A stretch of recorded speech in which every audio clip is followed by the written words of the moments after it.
Next time ಅಕ್ಕ ಅನ್ಬೇಡಿ, serial ಅಲ್ಲೂ ಅನ್ಬೇಡಿ. ಗೊತ್ತಾಯ್ತಲ್ಲ ಜಾಸ್ತಿ. ಇಲ್ಲ ಅದನ್ನ ಎಷ್ಟು ಜನ ಇಷ್ಟಪಡ್ತಾರೆ ಗೊತ್ತಾ ಆಕ್ಚುಲಿ. ಅದೊಂದು ತುಂಬಾ ಬಾಂಡಿಂಗ್. ಜನ ಹೌದು. ನೋಡು ಪಾರು ಹೇಳಿದ ತಕ್ಷಣ ಎಷ್ಟು ಚೆನ್ನಾಗಿ ಸೀನ ಚೇಂಜ್ ಆಗ್ಬಿಟ್ಟ ಅನ್ನೋರು ತುಂಬಾ ಜನ ಇದ್ದಾರೆ. ನಿಂಗೆ ಪಾರು ಒಬ್ಳೆ ಅಲ್ವಾ ಕೇಳೋದು, ನಿಂಗೆ ಇಷ್ಟ ಇದೆಯಲ್ಲೋ ಹೇಳು ಸೀನಾ ಅಂತ, ಯಾರು ಕೇಳಿದ್ದಾರೆ? ಸೊ ಬಾಂಡಿಂಗ್ ಇದೆ. ಜೊತೆಗೆ ಇನ್ನೊಂದೇನು ಹೇಳ್ಬೇಕು ತಾನೇ. ಅಲ್ಲಿ ನಮ್ ಟೆನ್ಷನ್ ನಿನಗೇನು ನಿಂಗ್ ದಬ್ಬಿಡ್ಬೇಕು ಒಬ್ರನ್ನ ಮನೆಯಿಂದ ಆಚೆ ಮದಕ್ ಮಾಡ್ಬಿಟ್ಟು. ಏನಾದ್ರೂ ನಮ್ಗೆ ಇಲ್ಲಿ ಕುತ್ತಿಗೆಗೆ ಬಂದಾಗ ಅವತ್ತಿನ ದಿನಕ್ಕೆ ಇವನೇ ಕಳೆದಾಕಿದ್ದು ಅನ್ನೋ ತರ ಒಂದು ಸಿಚುವೇಶನ್. ಒಬ್ಬ ಅಣ್ಣನಾಗಿ ಅವನು ಇಡೀ ತಂಗಿ ಮದುವೆಗೋಸ್ಕರ ಇಡೀ ಲೈಫ್ ಟೈಮ್ ಅವ್ನು ಯೋಚನೆ ಮಾಡಿದ್ದು ಅದೊಂದೇ. ಮೊದಲನೇ ತಂಗಿ ಮದುವೆಗೆ ಅವನ ಹಳ ಕಡ್ಕೊಂಡಿದ್ದಾನೆ. ಈ ಕಡೆ ಅವ್ನಿಗೆ ವಿಷಯ ಗೊತ್ತಿಲ್ಲ, ಗಣೇಕರು ಎದ್ದು ಹೋಗ್ತಾ ಇದ್ದಾರೆ, ಎದ್ದು ಹೋಗ್ಬಿಟ್ಟಿದ್ದಾರೆ. ಅವನಿಗೆ ನೆಕ್ಸ್ಟ್ ಇವಳು ಮಾತ್ರ ಅಲ್ಲ, ಇನ್ನೂ 3 ತಂಗಿರಿದ್ದಾರೆ. ಮೊದಲೇ ಮದುವೆ ಹಿಂಗಾದ್ರೆ ಇಡೀ ಲೈಫ್ ಹಾಳಾಗ್ಬಿಡುತ್ತಲ್ಲ ಅನ್ನೋಂಥ ಜಾಗ ಇದ್ದಾಗ ನನಗೆ ಮಾದಪ್ಪಣ್ಣ ಅಂಥ ಒಳ್ಳೆ ಮನುಷ್ಯ ಅಂತ ನನಗೆ ಗೊತ್ತು. ಅವ್ರ ಮಗ 100% ಒಳ್ಳೆಯವನು ಅನ್ನೋದು ನನಗೆ ಗೊತ್ತು. ಗುರುತು ಪರಿಚಯ ಇರೋರು, ನಮ್ಮ ಹತ್ರ ಇರೋರು, ಇಷ್ಟು ಒಳ್ಳೆ ಸಂಬಂಧ ತಂಗಿಗೆ ಬರ್ತಾ ಇರ್ಬೇಕಾದ್ರೆ ನಾನು ಯಾಕೆ ಹಾಳು ಮಾಡ್ಲಿ ತಂಗಿ ಬಾಳ್ನ ಅಲ್ವಾ? ನಾನು ಅಲ್ಲಿ ಮಿಸ್ಟೇಕ್ ಪಾಪ ಅವ್ರ ಲೈಫೇ ಚೇಂಜ್ ಆಗೋಯ್ತು. ಹೌದು ಅಲ್ಲ, ಅದೆಲ್ಲ ಸಂದರ್ಭಗಳು. ಈಗ ಅಲ್ಲೂ ನಾನೊಂದು ಮಾತು ಹೇಳ್ತೀನಿ. ಪಾರು ಹೇಳ್ತಾ ಇರ್ತಾಳೆ ಅವ್ರು ಕೆಟ್ಟವರು ಇವ್ರು ಕೆಟ್ಟವರು ಅದು ಇದು. ಅವಾಗ್ಲೂ ಅಣ್ಣ ಒಂದೇ ಒಂದು ಮಾತು ಹೇಳೋದು, ಶಿವಣ್ಣನ ಮಾತೇನಿರುತ್ತೆ, ನನಗೆ ಗೊತ್ತು ವರದಕ್ಷಿಣೆ ಕೊಡೋದು ತಪ್ಪು ಅಂತ ನನಗೆ ಗೊತ್ತು. ನನ್ನ ಹತ್ರ ದುಡ್ಡಿಲ್ಲ, ಆದ್ರೆ ಎಲ್ಲೆಲ್ಲಿಂದನೋ ಕಷ್ಟಪಟ್ಟು ತರ್ತಾ ಇದ್ದೀನಿ, ನನಗೆ ಗೊತ್ತು ತಪ್ಪು ಅಂತ. ಬಟ್ ನನ್ನ ತಂಗಿರು ಚೆನ್ನಾಗಿರ್ತಾರೆ, ನನ್ನ ತಂಗಿರು ಭಾಳ ಚೆನ್ನಾಗಿರುತ್ತೆ ಅಂದ್ರೆ ನಾನು ತಪ್ಪು ಮಾಡ್ತೀನಿ ಅಂತ. ನನಗೆ ತಪ್ಪು ಸರಿ ಅನ್ನೋಂತ ನಾನು ನೋಡಲ್ಲ. ನನಗೆ ನನ್ನ ತಂಗಿರು ಬದುಕಿಷ್ಟ. ಯಾಕಂದ್ರೆ ನಮ್ಮ ಪಾಸ್ಟ್ ಚೆನ್ನಾಗಿಲ್ಲ, ಬೇರೆಯವ್ರ ಥರ ಅಲ್ಲ. ರೆಗ್ಯುಲರ್ ಲೈಫಲ್ಲಿ ಎಲ್ಲರದು ಲೈಫ್ ಚೆನ್ನಾಗಿರುತ್ತೆ, ಒಳ್ಳೆಯ ಅಪ್ಪ ಅಮ್ಮ ಫ್ಯಾಮಿಲಿ ಬರ್ತಾ ಇರೋದು. ನಮ್ಮ ಪಾಸ್ಟ್ ಚೆನ್ನಾಗಿಲ್ಲ. ನಮ್ಮ ಪಾಸ್ಟ್ ಹಿಡ್ಕೊಂಡೆ ಪ್ರತಿಯೊಬ್ಬರು ನಮ್ಮನ್ನು ತುಳಿತಾ ಇದ್ದಾಗ ಅದರಿಂದ ಹೊರಗೆ ಬರೋಕ್ಕೆ ಟ್ರೈ ಮಾಡ್ತಿರೋ ಅಣ್ಣ ಒಂದು ಒಳ್ಳೆ ಸಂಬಂಧನ ಬಿಡಲ್ಲ, ಡೆಫಿನೆಟ್ಲಿ ಬಿಡಲ್ಲ. ಅದು ಮಾದಪ್ಪಣನೇ ಬಂದು ಕೂರಿಸಿದಾಗ ಅಷ್ಟೆಲ್ಲ ತಲೆ ಓಡಲ್ಲ ಅನ್ಕೋತೀನಿ. ಆ ಸಿಚುವೇಶನ್, ಆ ಸಂದರ್ಭ ಆಗಿತ್ತು. ನನ್ನ ಸೈಡಿಂದ ನಾನು ಕರೆಕ್ಟ್ ಇದ್ದೆ, ಅವಳ ಸೈಡಿಂದ ಅವಳು ಕರೆಕ್ಟ್ ಇದ್ಲು, ಅವನ ಸೈಡಿಂದ ಅವನು ಕರೆಕ್ಟ್ ಇರ್ಲಿಲ್ಲ ಅಷ್ಟೇ. ಅಂದ್ರೆ ಅವನ ಕಡೆಯಿಂದ ಅವ್ನು ಸ್ಟ್ರೈಟ್, ಅವನು ಕರೆಕ್ಟ್ ಇದ್ದಾನೆ ಅಂದ್ರೆ ಅವನಿಗೆ ಅವನ ಸಂದರ್ಭಕ್ಕೆ ಅವನಿಗೆ ಮಾತಾಡಕ್ ಆಗ್ತಿರ್ಲಿಲ್ಲ.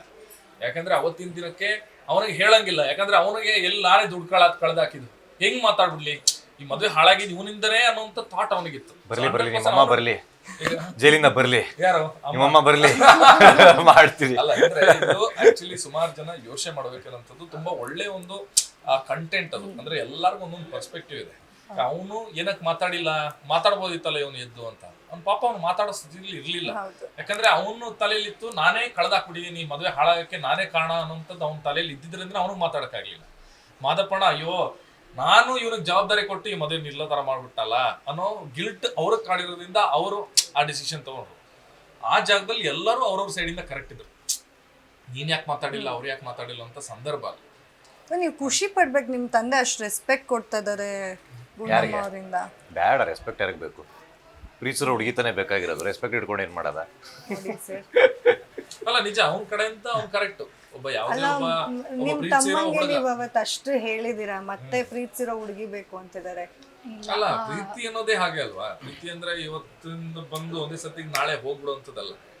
ಬಟ್ ಆ ಪ್ರೀತಿ ಎಷ್ಟು ಸತ್ಯ, ಆ ಪ್ರೀತಿ ಹಿಂದೆ ಏನು ಇಂಟೆನ್ಷನ್ ಇದೆ, ಎಷ್ಟು ಒಳ್ಳೆ ಇಂಟೆನ್ಷನ್ ಇದೆ, ಅದು ಬಹಳ ಮ್ಯಾಟರ್ ಆಗಿದೆ.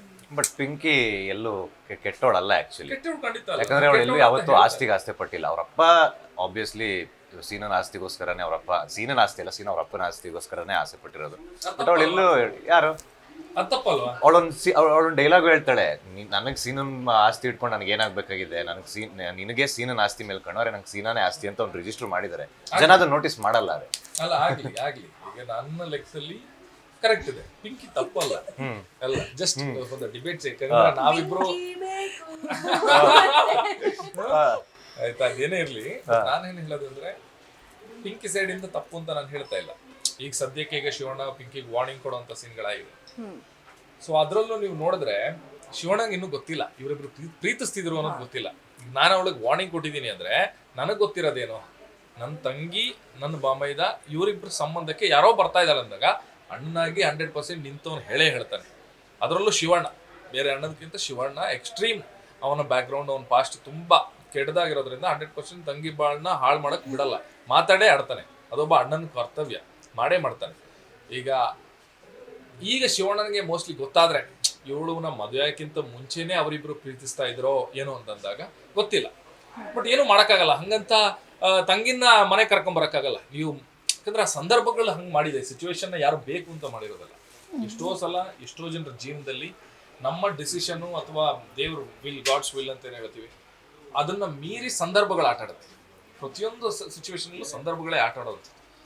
ಈ ಸಿಚುವೇಶನಲ್ಲೂ ಸಂದರ್ಭ ಅನ್ನೋದು ಬಹಳ ಚೆನ್ನಾಗಿ ಆಟ ಆಡ್ತಾ ಇದೆ ಎಲ್ಲರ ಕ್ಯಾರೆಕ್ಟರ್ಸ್ ಅಲ್ಲಿ. ಸೊ ಗೊತ್ತಿಲ್ಲ ಅವತ್ತಿನ ದಿನಕ್ಕೆ ಏನಾಗ್ಬೋದು, ಹೇಗಾಗ್ಬೋದು ಅಂತ. ನಾನು ಹೇಳೋದು, ಈಗ ಆಲ್ರೆಡಿ ಅಗ್ನಿಸಾಕ್ಷಿಯಾಗಿ ಅವರು ಕೈ ಹಿಡಿದಿದ್ದಾರೆ. ಈಗ ಅವಳು ಕೆಟ್ಟವಳಲ್ಲ, ನಮ್ಮನ್ನ ಬೇಡ ಅಂತ ಹೇಳಿ ಕೆಟ್ಟವಳಲ್ಲ. ತುಂಬಾ ಒಳ್ಳೆಯದು. ಅವಳು ಗಂಡನ್ಗೋಸ್ಕರ ಒದ್ದಾಡ್ತಿದ್ದಾಳೆ, ಮಾವನ್ಗೋಸ್ಕರ ಒದ್ದಾಡ್ತಿದ್ದಾಳೆ, ಮನೆಗೋಸ್ಕರ ಒದ್ದಾಡ್ತಿದ್ದಾಳೆ. ಸೊ ಇವಾಗ ಇಲ್ಲಿ ಜಡ್ಜ್ಮೆಂಟ್ ತುಂಬಾ ಕಷ್ಟ ಆಗುತ್ತೆ. ಇವಾಗ ಐ ಥಿಂಕ್ ಆ ಸಾಂದರ್ಭಿಕವಾಗಿ ಆ ಒಳ್ಳೆತನದಿಂದನೇ ಆ ಸಂದರ್ಭಕ್ಕೆ ಅನುಗುಣವಾಗಿ ಯಾವ ತರ ಒಂದು ನಿರ್ಧಾರ ತಗೊಳ್ತೀನಿ ಅನ್ನೋದು ನನ್ನ ಮೇಲೂ ಡಿಪೆಂಡ್ ಆಗಿರುತ್ತೆ. ಸೊ ಇವಾಗ ನನಗೆ ಬೇಜಾರಾದ್ರೆ ತಾನೇ ಅಣ್ಣಂಗೆ ಬೇಜಾರಾಗೋದು. ನಾನು ನನ್ನ ಡಿಸಿಷನ್ನ ಸಮರ್ಥಿಸ್ಕೊಂಡ್ರೆ ಅಣ್ಣನೂ ಅರ್ಥ ಮಾಡ್ಕೊಳ್ಳೋ ಪರಿಸ್ಥಿತಿಲಿ ಇರ್ಬೋದಲ್ಲ ಅವತ್ತಿಗೆ. ಅದು ಏನು ಡಿಸಿಷನ್ ಅನ್ನೋದು ನಮ್ಗೆ ಗೊತ್ತಿರಲ್ಲ ಇನ್ನೂ. ಸೊ ನಾನು ಏನು ಡಿಸೈಡ್ ಮಾಡ್ತೀನಿ ಅಥವಾ ನನಗೆ ಇನ್ನೂ ಗೊತ್ತೇ ಆಗಿಲ್ವಲ್ಲ, ಕ್ಯಾರೆಕ್ಟರ್ಗೆ ಇನ್ನೂ ಗೊತ್ತೇ ಆಗಿಲ್ಲ. ಯಾಕಂದ್ರೆ ನಮ್ಮ ಫ್ಯಾಮಿಲಿಗೆ ಅವ್ರಿಗೆ ಕೆಟ್ಟದಾಗಬೇಕು ಅಂತಿಲ್ಲ. ನಾವು ತುಂಬಾ ನಂಬೋರು, ಮದಪ್ಪಣ್ಣನ್ನ ಅವ್ರ ಮನೆಯವ್ರನ್ನ ತುಂಬಾ ನಂಬೋಂತ ಸಂಸಾರ. ಸೊ ಅವ್ರಿಗೆ ಕೆಟ್ಟದಾಗ್ಲಿ ಅನ್ನೋಂಥದ್ದು ಬಯಸ್ತಾ ಇಲ್ಲ. ನಾವು ಏನೇ ಮಾಡಿದ್ರು ಒಳ್ಳೇದಕ್ಕೆ ಬಯಸ್ತಾ ಇರ್ತೀವಿ. ಜೀವನ ಚೆನ್ನಾಗಿರ್ಲಿ, ಅವ್ರು ಒಳ್ಳೇದಾಗ್ಲಿ ಅನ್ನೋಂಥ ಪರಿಸ್ಥಿತಿಲೇ ಮಾತಾಡ್ತೀವಿ. ಅಂದ್ರೆ ನಾವು ಯಾವ್ದು ಮಾಡಿದ್ರು ಏನೇ ಮಾಡಿದ್ರು ಆ ಒಂದು ಒಳ್ಳೆತನದ ಒಂದು ಇಂಟೆನ್ಷನ್ ಇಟ್ಕೊಂಡೇ ಮಾಡೋದು. ಅಂಡ್ ಆ ಒಳ್ಳೆತನಕ್ಕೆ ಅವ್ರು ಸೋಲಾಗ್ಬೇಕು. ಹಿಂದೆ ನಾನು ಮಾತಾಡ್ಬೇಕಾದ್ರೆ ಅವರು ಅಂದ್ರೆ ಮೀಡಿಯಲ್ಲಿ ವರ್ಕ್ ಮಾಡೋ ಆಸೆ ತುಂಬಾ ಜಾಸ್ತಿ ಇತ್ತಂತೆ ಗುಂಡಮ್ಮ ಅವರಿಗೆ. ಅಂದ್ರೆ ನಾನು ಒಂದು ಜರ್ನಲಿಸ್ಟ್ ಆಗ್ಬೇಕಿತ್ತು ಅನ್ನೋ ಒಂದು ಆಸೆ ಆಗ್ಲೇ ತುಂಬಾ ಜಾಸ್ತಿ ಹೇಳ್ಕೊಂಡ್ರು. ಇವಾಗ ಪಿಂಕಿ ಸೀನಾ ಸಿಕ್ಬಿದ್ದಾರೆ, ನಿಮ್ಮ ಅಣ್ಣಂಗೆ ವಿಷಯ ತಲುಪಿಸ್ಬೇಕು. ಒಂದು ಬ್ರೇಕಿಂಗ್ ನ್ಯೂಸ್. ನಾನು ಏನೋ ಕೇಳ್ತಾ ಇದ್ದೀನಿ. ಬ್ರೇಕಿಂಗ್ ನ್ಯೂಸ್ ಕೊಟ್ಬಿಡಿ. ನಿಮ್ಮ ಲೈಫ್ದೇ ಬ್ರೇಕಿಂಗ್ ನ್ಯೂಸ್ ಎಕ್ಸ್ಕ್ಲೂಸಿವ್, ನಮ್ಮಲ್ಲೇ ಮೊದಲು ಅನ್ಬೇಕು ನೀವೀಗ. ಏನ್ ಹೇಳ್ಬೇಕು? ಇವಾಗ ಪಿಂಕಿ ಸೀನಾ ಲವ್ ಸ್ಟೋರಿ ಅಣ್ಣಗೆ ಗೊತ್ತಾಗ್ಬಿಟ್ಟಿದೆ, ಅತ್ತಿಗೆಗೂ ಗೊತ್ತಾಗ್ಬಿಟ್ಟಿದೆ. ಸೊ ಹೇಗೆ ಈ ಸಿಚುವೇಶನ್ ಹೇಗೆ ಹೇಳ್ತಾರೆ? ಆಲ್ರೆಡಿ ಈಗ ವಿಷಯ ಅನ್ಕೋಯಿದೆ, ಸೀರಿಯಲ್ ಆಲ್ರೆಡಿ ಇದು ಪ್ಲೇ ಆಗ್ತಾ ಇದೆ. ನೀನ್ ಅದನ್ನ ಗ್ಯಾರಂಟಿ ನ್ಯೂಸ್ ಕಡೆಯಿಂದ ಹೇಳ. ಸಡನ್ ಆಗಿ ಹಿಂಗೆಲ್ಲ ಕೇಳಿದ್ರೆ. ನಮಸ್ಕಾರ, ನಾನು ನಿಮ್ಮ ಪ್ರತೀಕ್ಷಾ. ಇದೀಗ ಬಂದ ಸುದ್ದಿ ಏನಂತಂದ್ರೆ, ಗುಂಡಮ್ಮನ ಮದುವೆ ಆಗಿದ್ದ ಜಿಮ್ ಸೀನಾ ಮದುವೆಗೂ ಮುಂಚೆನೆ ಒಂದು ಹುಡುಗಿಯನ್ನ ಪ್ರೀತಿ ಮಾಡಿದ್ದ. ಆ ಪ್ರೀತಿ ಮಾಡಿರೋ ವಿಷಯ ಇವತ್ತಿಗೆ ನಮ್ಮ ಶಿವಣ್ಣ ಹಾಗೂ ಪಾರು ಅವರಿಗೆ ತಲುಪಿದೆ. ಈ ತಲುಪಿರೋ ಸುದ್ದಿ ಏನು ಒಂದು ಬದಲಾವಣೆ ತರುತ್ತೆ ಗುಂಡಮ್ಮನ ಜೀವನದಲ್ಲಿ, ಅದನ್ನ ಕಾಣ್ಬೇಕಾಗಿದೆ. ಸೀನಾ ಅವರು ಪ್ರೀತಿ ಮಾಡಿದ್ದು ಓಡ್ ಹೋಗ್ತಾರ ಅಥವಾ ಗುಂಡಮ್ಮನ ಜೊತೆನೆ ಉಳ್ಕೋತಾರ? ಅವ್ರು ಓಡ್ ಹೋದ್ರೆ ಶಿವಣ್ಣ ಅವ್ರನ್ನ ಬಿಡ್ತಾರ? ನೋಡೋಣ, ಒಂದು ವಿರಾಮ ತಗೊಳ್ಳಿ. ಉದ್ದೇಶ ಹೇಳ್ತೀನಿ, ತುಂಬಾ ಚೆನ್ನಾಗಿ ಮಾಡಿದೆ, ತುಂಬಾ ಚೆನ್ನಾಗಿ ಮಾಡಿದೆ ಆಕ್ಚುಲಿ. ಬಟ್ ಸೀನಾ ಅವರು ಪ್ರೀತಿ ಮಾಡಿದ್ದಾರೆ